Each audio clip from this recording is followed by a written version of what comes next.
Welcome to Territory Talk, presented by Rex Cut Abrasives, where real salespeople have real sales conversations. I'm your host, Matt Desrosiers. And I'm your co-host, Jonathan Costa. And let's talk territory.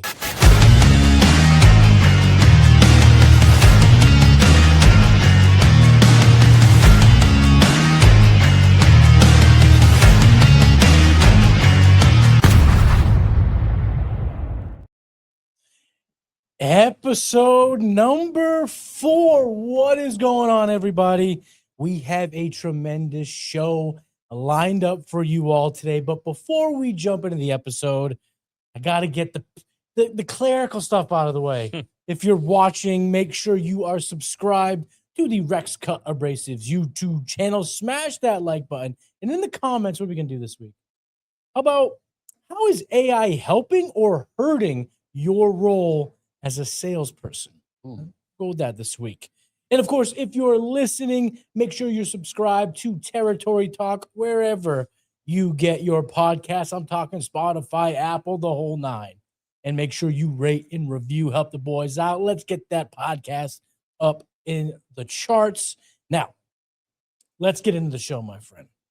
We are doing something a little bit different. You see the two cameras. You don't see anyone on the screen. No guest this week. Well, maybe we kind of do have a guest, but it's not a person. It's AI.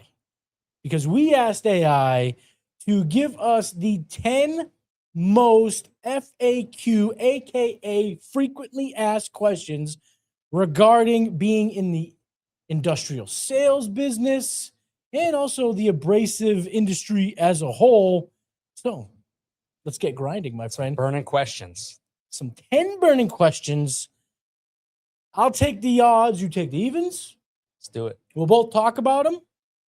But it kind of feels weird to have AI as a guest. But Yeah. I don't know. Maybe that's just 2026 for you. All right. Question number 1. For someone who's never worked in industrial sales before, what does a day in the life look like? It really depends on your role, right? And that's kind of like the obvious answer. I think for me and my role, more computer driven, more behind the spreadsheets. Yeah, you got a lot of that in a couple episodes ago. Right. A lot of talk about that. More like account management style sales. Obviously, I help out downstairs. We answer phones, we answer emails, we do the whole nine. When I'm on the road, it's usually pretty busy. Matt knows how that is. But I think something that's interesting is everybody always talks about, it's so cool to travel for work. And it is. It's lovely. However, it's not always what it seems to be. Yeah. You might pull up to a Hampton Inn and you're in the middle of nowhere. I'll send my girlfriend a picture, like, check out this view. And it's just the highway and like a Wendy's. And she was like, that's underwhelming. Yep. So it really depends. I think when you're on the road, it's more windshield time. It's more listening to podcasts. It's more cold calling. And I'll let you chime in a little bit on that. But no, I think you kind of nailed the perfect day in the life scenario, because we hardly go to glamorous places. Sometimes with conventions, you are in Chicago, you're in big cities. Or every now and then you get lucky. Yeah. New Orleans or something like that. Right. But it's usually for like a show. Right. Usually when whether it doesn't matter the state. I know there are some states that are just better for travel. They have prettier things to see. But I mean, Massachusetts in the summertime, New England in summertime, pound for pound might be one of the prettiest places to be. But yet you are always in the back roads. You're in the industrial side of things. You're not in the big cities. You're not driving amongst the Lambos and the pretty people. The Lambos. You're out there. You're in the woods. Miami. You're finding these holes in the wall, whether it be an end user, distributor. It's blue collar work. We're talking about welding. We're talking about precision grinding. The industrial industry is not surrounded by glamour. It's really grimy and blue collar, tough work. And I will add one thing of the day in the life that is fun, that is really fun about the industrial industry. You get to play with your products. True. A lot of salespeople, they're behind a desk or they're on the road and they have something to look at, some show and tell equipment.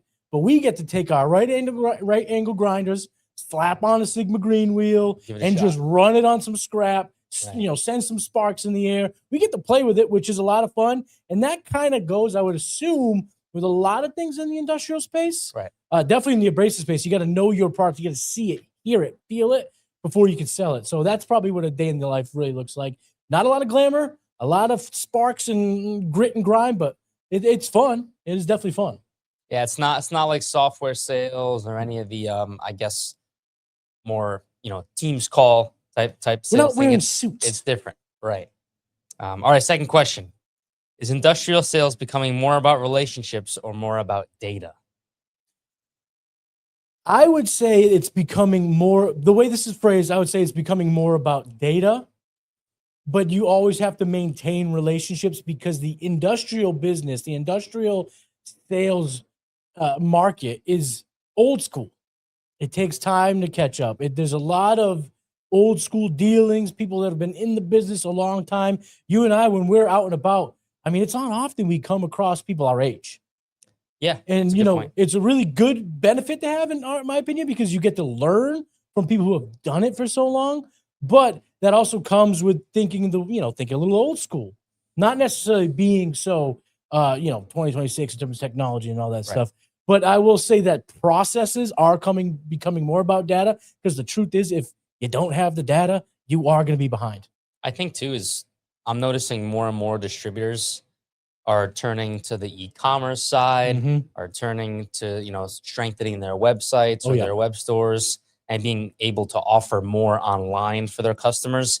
And maybe that's just a generational shift of the younger workforce coming in, and instead of having to call a distributor or email, it might be easier for them just to go on the distributor's website and order it, and then just go pick it up and say, "Hey, I'm picking up order 123 Yeah. for Joey's Auto Sales or Mhm. whatever." So I've noticed that a lot of the distributors are asking for like our PIM databases and Mhm. stuff like that, to have the information to put our products on their websites, Yeah. so they can order them online, not have to call. Because let's be real, your generation, my generation, and a generation that's coming up, they're more about text. Oh They don't like yeah. to talk on the phone. There's all a whole scientific study around this, but Mhm. I think the data is coming up, but the relationships are still just as important. Maybe more on the B2B side. Yeah. In the B2B to B2C consumer, the B2B like distributors, right? They just want to satisfy their customers. Right. Whether they order online, whether they call, whether they email, they probably don't care. So I think from the B2B side, it's more about relationships. And then when you get into the B2C side, it's maybe a little bit less about relationships, more about data, having the availability, having the visibility, things. And if you want to hear more about the different generations and how those generations sell, check out our episode with Allison Lamoth that we had Yes. in a couple episodes ago. It was a really good conversation, and we kind of dove into that. All right, let's get into question number 3. What would you say to someone who assumes this industry is boring or old-fashioned compared to things like tech, software, and other sales fields? So the industrial space is, I don't want to say from a different generation, but it's rooted in a different generation. That's right. The people Right. that work in That's a good way to in the put it. industrial space are, I say older respectfully. So boring and old fashioned, technically, yes. Most businesses in the industrial space are a little old fashioned because they're just doers. Yo, They nuts, just nuts get and bolts, they just get metal and stuff grinding. done. Yeah. Right. So it's not so, techie and focused on that. But I will say it, like we just discussed in our last question, it seems like there's a little bit of a shift of old fashioned or boring. I don't know if I like Mhm. the wording that it Yeah. used, because I don't find my job boring, and maybe that's a personal thing. I don't know about you, but like if you were selling anything else, you know what I mean? Would you be equally as excited about it? Probably depends. One thing that I'll say that bridges the gap between the industrial industry and tech sales and things like that is old fashions, aka the salesman's drink. We Right. all drink old fashions, so that is true. Boring, I'm with you. That's not the right term. Unsexy, unglamorous, Right. gritty. That's a more apt word. Boring is, this industry is far from boring. I know when I tell somebody about our products, if they're not using their hands, if they're not welders, they have no idea what they are, how they're used, what they look like. It doesn't seem glamorous. But when I tell them the stories from the road, it's far from boring. I mean, you've been on the road. You walk into a place thinking could it be a small fabrication shop, a small distributorship, or it also could be a Boeing factory. Right. It could be a place that manufactures handguns, and you get to see these processes, these That's cool. unbelievable factories that you could eat off of. They're grinding metal, and you could sit down and have a picnic on the floor because that's how clean they keep it. You get to see so many cool things on the road in the industrial space, like aerospace, medical, self-defense. There's so many cool facilities. So boring, I'm with you. It's not the right word. Unglamorous, unsexy. That is what it is. You can. That's just fair. It's not a sexy industry, no, for sure. I think that's a better word or a better way to describe, I guess, the background of the industrial space. Like you said, it was rooted in a time a long time ago. Right. You're not gonna get away from it.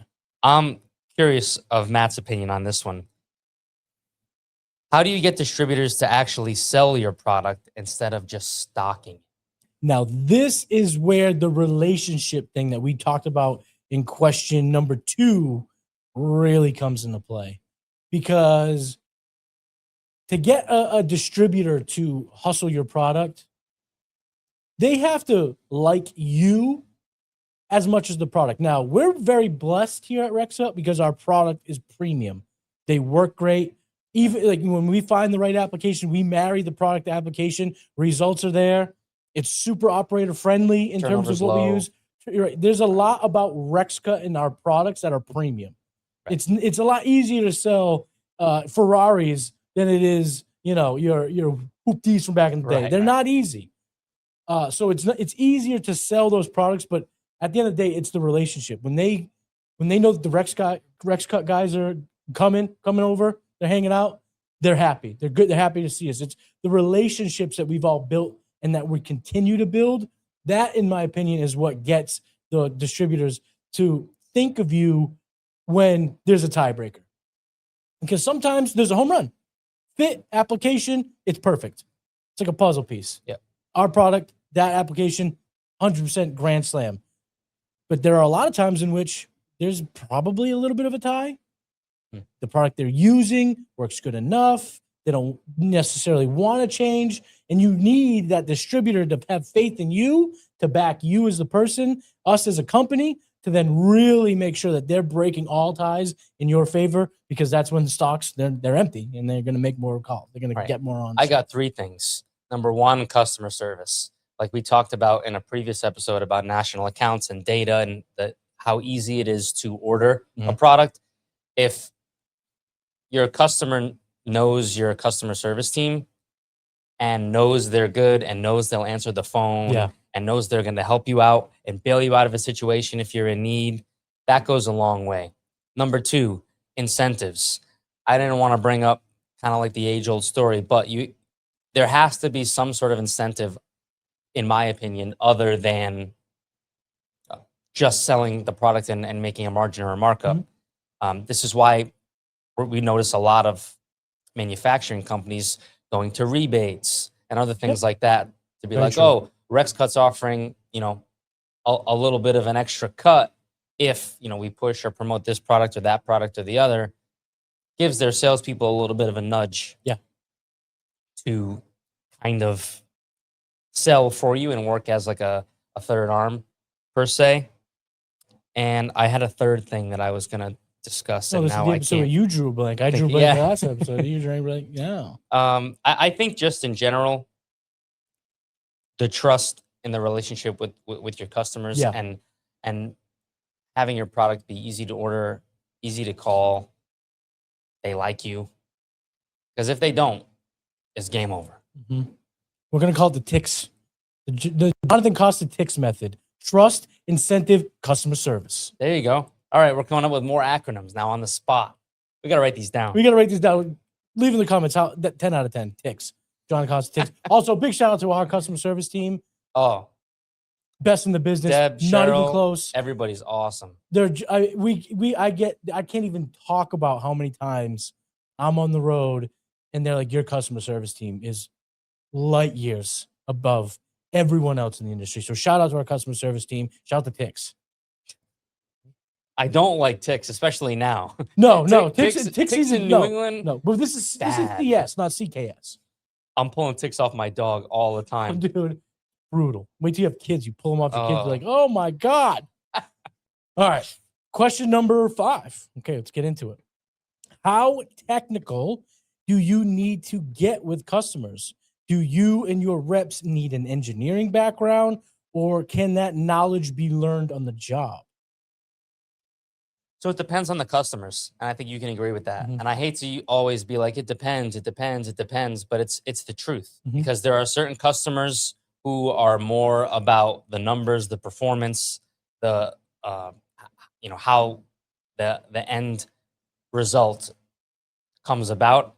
There are others that care more about how it feels. Are my arms vibrating? Mhm. Is it heavier than others? Is it lighter? What's the advantage, right? So you're walking into a fab shop with a dirt parking lot. Maybe you don't have to get too technical, but I don't want to judge either. Maybe they are super technical. It kind of depends on the product. I think that matters more so. I think you're right in that the verbiage of technicality. Right. You know, the hands-on versus the schooling is kind of what you're meaning. But if you're walking into an aerospace customer, they're going to say, these are the results that I need, and your product needs to be able to prove that. And I don't care about anything else. Yep. Then you might have to get a little bit more technical. Now you're talking about surface finish, RA, and microns, and all this technical Contaminant terms that engineers get involved in. For reps, I think it can go either way. Because we have a rep or two that have some engineering background that are super smart, that are awesome reps, that are able to speak that language. And we have others who may not have that type of background. However, they might make it up in personality and their ability to sell. Right. So it kind of depends. That you have to run that balance, in my opinion.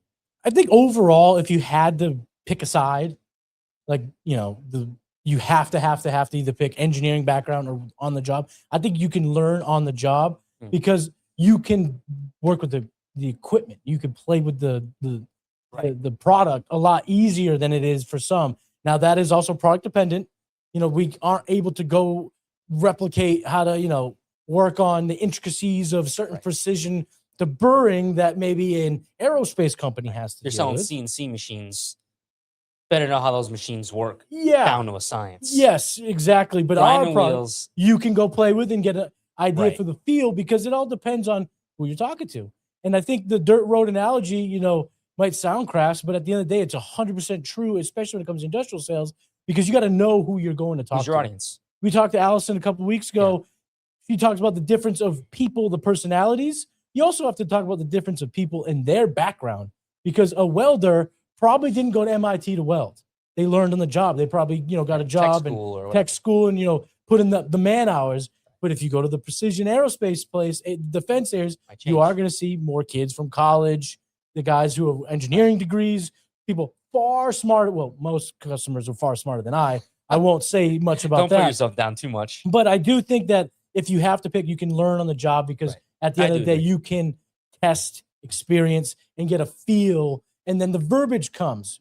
When you're in any industry, especially in sales, you're going to learn the shorthands. You're going to learn the tricks. And I don't mean that sleazy. I mean that more so you hear someone talk about the slang term of what we might put that's very like proper in our catalogs, in our literature. It's very scientific. It's very engineered sounding.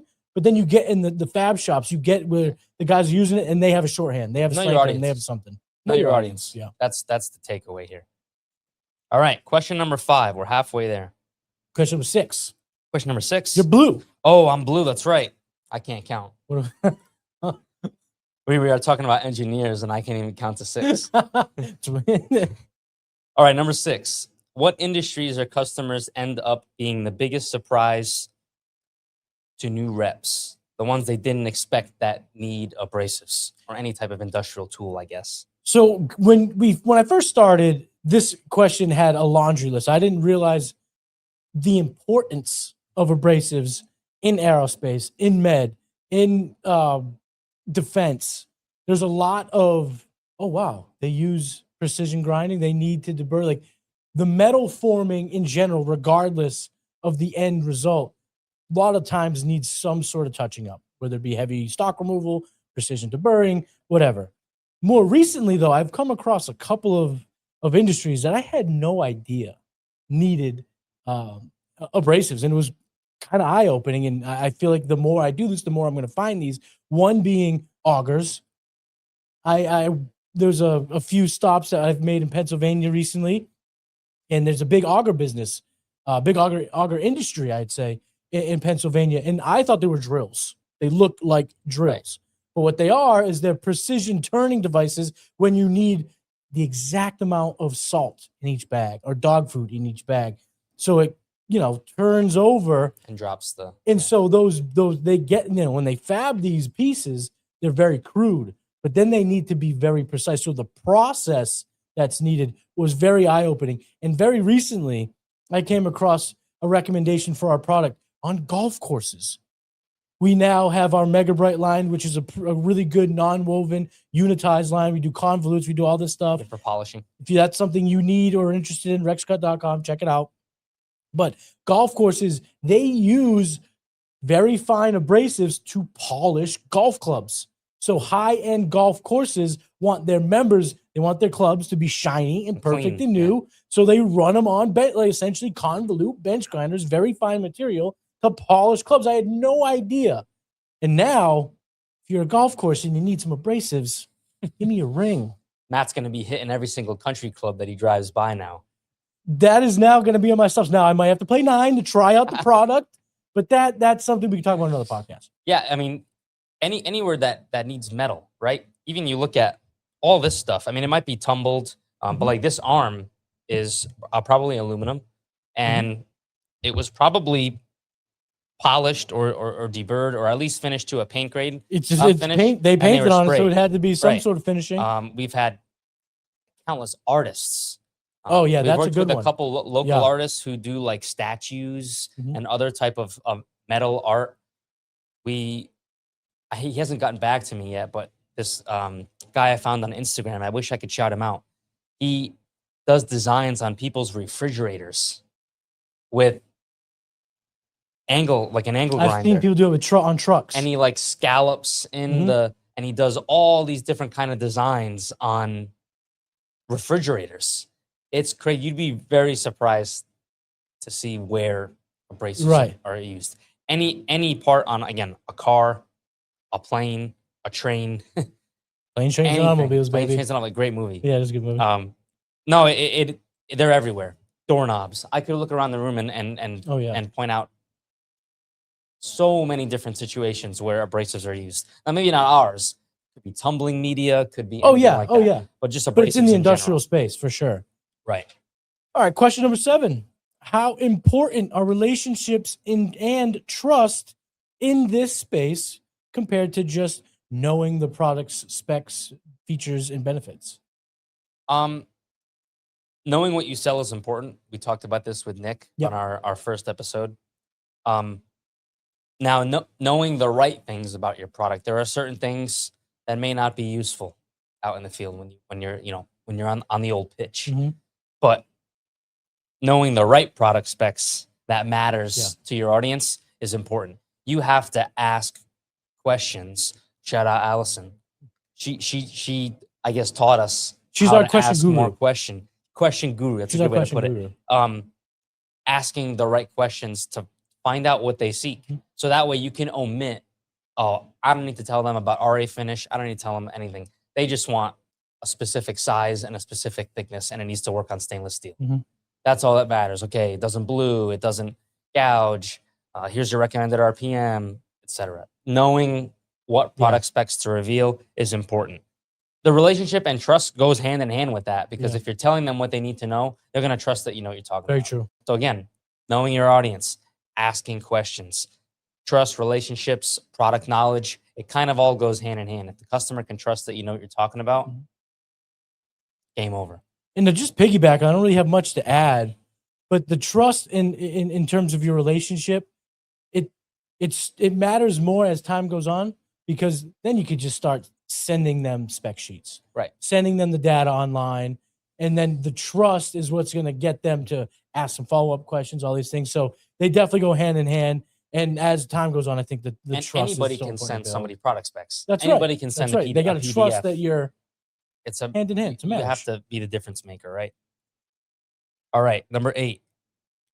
I can count this time right. Is cold calling dead in industrial sales? Absolutely not. I would agree. It's absolutely not dead. I think cold calling as a whole continues to change, and it has ebbs and flows in Right. terms of its popularity. If you use the internet, if you try to learn about different sales techniques, you'll come across someone who swears that cold calling is dead. It's done and dusted. It's done, over. Then you have others that believe in it so much that they believe that you should cold call for a couple hours every day. I think it depends on your style and of your pipeline and of your role, but I definitely don't think it's dead. And I also believe that in the industrial space, IPPs are even more important than cold calls over the phone, in-person prospecting, because it's just not always, you don't always have the opportunity to pick up the phone and get the right person on the other side. When you go, they start to build that trust. You can feel their energy. You can, and I hear this a lot on the road is, wow, well, you don't see a lot of cold calls in our industry anymore. You don't see a lot of in-person ones. And it's like, yeah, I know, but I'm different. Right. I'm different. I'm built different. And regional and territorial sales, I feel like this applies. Oh yeah, Much if you more. have if your territory is in Right. your within a few hours of your home, Yeah. it's even more so important to be out on the Right. road hitting the pavement. Now, for somebody with a role like mine, cold calling is very different. I can't call up a $10 billion company and just be like, hey, my Hey, name's Mr. Jonathan. President, buy my Right. product. It doesn't work like that. Yeah. It's very different. You have to find the right people to be able to talk to. So Yeah. again, relationships, the whole thing. I do agree with you. I think, especially because generationally, the industrial space is, I don't want to say a few generations behind. I feel like people are tending to stay Oh yeah. in their roles for longer, especially industrial space. You know, they started when they're 18. They worked here for 40 years. We've had many people here at Mhm. RexCut experience the same exact thing. So I think they appreciate cold calling when somebody walks in and shows them something new or something they've never seen before. It's exciting to them equally as it's exciting to the person who's selling it, right? So yeah, it's definitely not dead. I think when used properly and if your pitch is good, I think it's still highly successful. You brought up one thing I want to talk about that is a really big point about industrial sales and the abrasive industry specifically. We talked about it earlier. It's not sexy. The words that you use, the noises you make with your mouth regarding abrasives, it's not always, it doesn't translate that well. You show them the piece, they see the grooves, they see the engineering, they see what it's about, they maybe use it while you're there. That is when you can all of a sudden build trust really, really quickly. So, like you mentioned, having things in hand, I think, is very important for prospecting. Number 9, for someone just breaking in, what's the best way to learn the products? Is it shadowing, training, on-hand trial, on-hand trial and error, or something else? By far and away, on-hand trial and error. Getting in your lab, figure out how to attach the products, figure out how they work, just play with them. Go get dirty for a little while. It's okay. Mhm. You can always wash your hands later. It is important to just slap that grinding wheel on and try it. Even if you mess something up or if something doesn't go right, guess what? You learned a valuable lesson. I need to do this instead of doing this. Mhm. And as you go on, you keep trying stuff and you keep trying stuff and you keep failing and you keep trying and you keep failing and keep trying. You learn everything you need to know and everything your customers will need to know about the products. Shadowing people who have more experience than you, also 100%.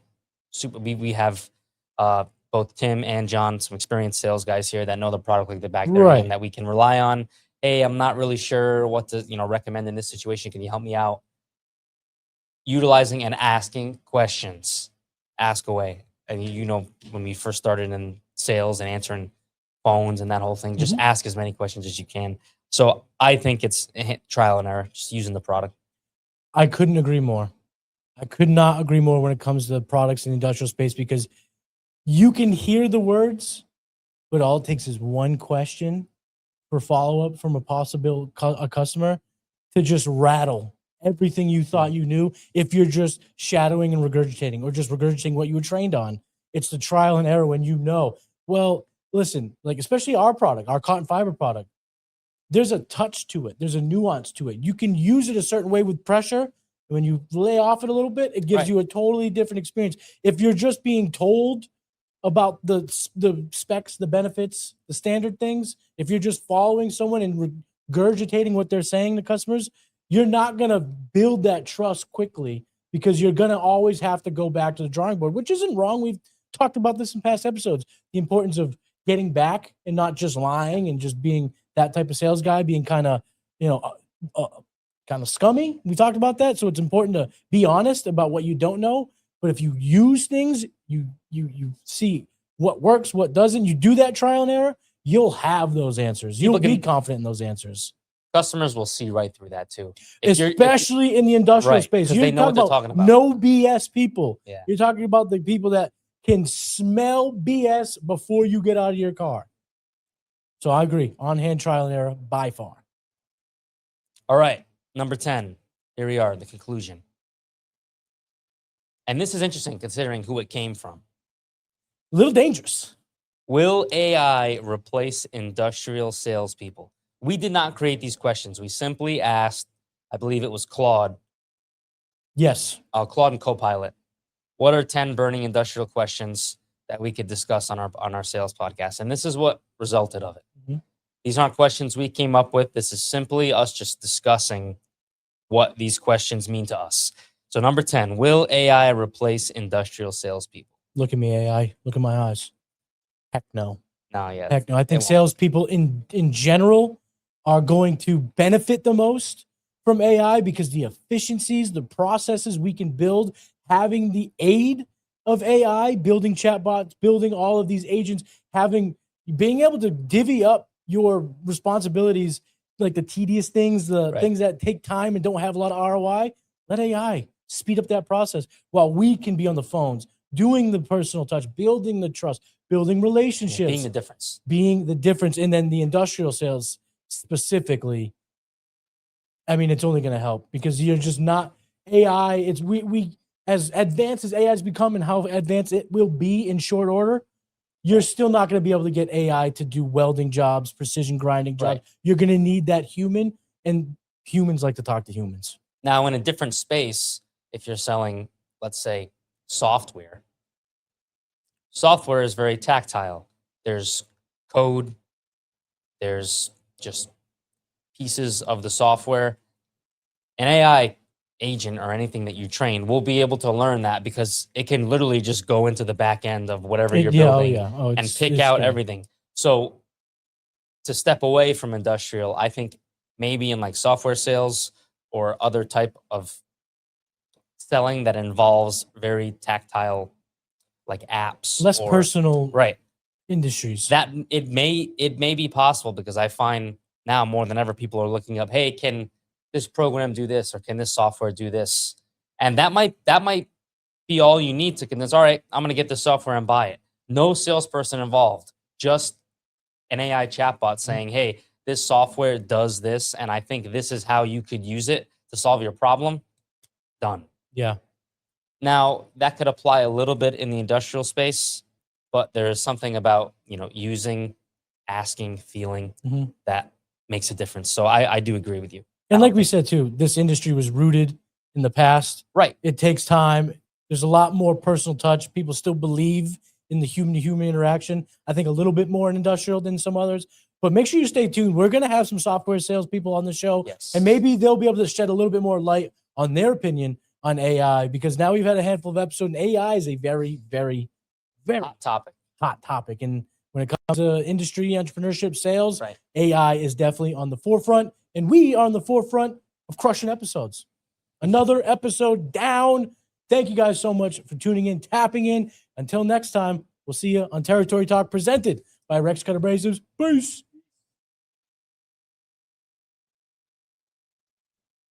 If you like what you just saw, make sure you hit that like button. If you want to be part of Territory Talk, please leave a comment. Let us know, what is your best sales story? It doesn't matter if it happened in the office, on the road, or at home. Let Jonathan and I know what your favorite, your most important, your craziest war sales story is. And whatever you do, please smash that like button and make sure you turn on your notifications so you'll know exactly when a new episode of Territory Talk drops. And last, but certainly not least, head on over to www.rexcut.com for all your premium surface solution needs.